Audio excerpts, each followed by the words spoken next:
خدا باپ اور بیٹے اور القدس کے نام سے آمین۔ بہار کالونی کوٹ لکھپت لاہور سے میں اینڈرو اسحاق آپ کی خدمت میں حاضر ہوں۔ مسیح میں آپ سب کی سلامتی ہو۔ میرے عزیزو، آئیے ہم خداوند اپنے خدا کا شکر کریں جس نے آج کا یہ خوبصورت دن ہماری زندگی میں بڑھا دیا۔ تو آئیے عزیزو، ہم آج کے دن کا آغاز بائبل مقدس میں سے پاک ماں کیتھولک کلیسیا کی چنی ہوئی تلاوتوں سے کرتے ہیں۔ تم نے مبدی حیات کو قتل کیا، خدا نے اسے مردوں میں سے زندہ کیا۔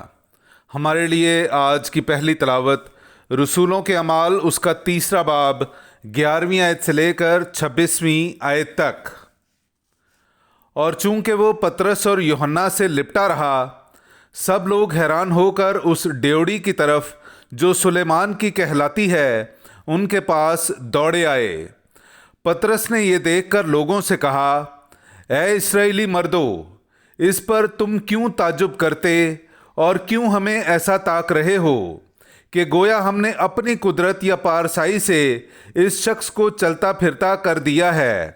ابراہیم اور اسحاق اور یعقوب کے خدا یعنی ہمارے باپ دادا کے خدا نے اپنے خادم یسوع کو جلال دیا، جسے تم نے پکڑوا دیا اور پلاطوس کے حضور انکار کیا جب اس نے اسے چھوڑ دینے کا قصد کیا۔ ہاں، تم نے اس قدوس اور صدیق کا انکار کیا اور درخواست کی کہ ایک خونی ہماری خاطر چھوڑ دیا جائے، مگر مبدی حیات کو قتل کیا جسے خدا نے مردوں میں سے زندہ کیا۔ اس کے ہم گواہ ہیں، اور اس کے نام پر ایمان ہونے کے سبب سے اس کے نام نے اس شخص کو مضبوط کیا ہے جسے تم دیکھتے اور جانتے ہو، اور اس ایمان نے جو اس کی طرف سے ہے تم سب کے روبرو اسے یہ کامل صحت بخشی ہے۔ اب اے بھائیو، میں جانتا ہوں کہ تم نے یہ نادانی سے کیا جیسے تمہارے سرداروں نے بھی، مگر جن باتوں کی خدا نے سب انبیاء کی زبانی پیشن گوئی کی تھی، یعنی کہ میرا مسیح دکھ اٹھائے گا، اس نے انہیں اسی طرح پورا کیا۔ پس اپنے گناہوں کے مٹائے جانے کے لیے توبہ کرو اور رجوع لاؤ، تاکہ خداوند کے حضور سے تازگی بخش ایام آئیں، اور وہ اس مسیح کو جو تمہارے واسطے مقرر ہوا ہے یعنی یسوع کو بھیجے، جو ضرورتاً ان ایام تک آسمان میں رہے گا جب وہ سب چیزیں بحال کی جائیں گی جن کا ذکر خدا نے شروع سے اپنے مقدس انبیاء کی زبانی کیا ہے۔ چنانچہ موسیٰ نے کہا ہے کہ خداوند خدا تمہارے بھائیوں میں سے میری مانند تمہارے لیے ایک نبی برپا کرے گا، جو کچھ وہ تم سے کہے اس کی سب باتیں سنو۔ اور ایسا ہوگا کہ جو بھی انسان اس نبی کی نہ سنے گا وہ قوم میں سے نیست و نابود کر دیا جائے گا۔ اور سیمویل سے لے کر پچھلوں تک جتنے انبیاء نے کلام کیا ان سب نے ان دنوں کی خبر دی ہے۔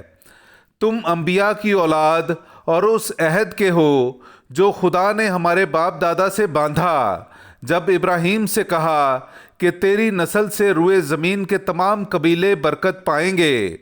پہلے تمہاری ہی خاطر خدا نے اپنے خادم کو زندہ کر کے بھیجا کہ تمہیں برکت دے، تاکہ تم میں سے ہر ایک اپنی بدیوں سے پھرے۔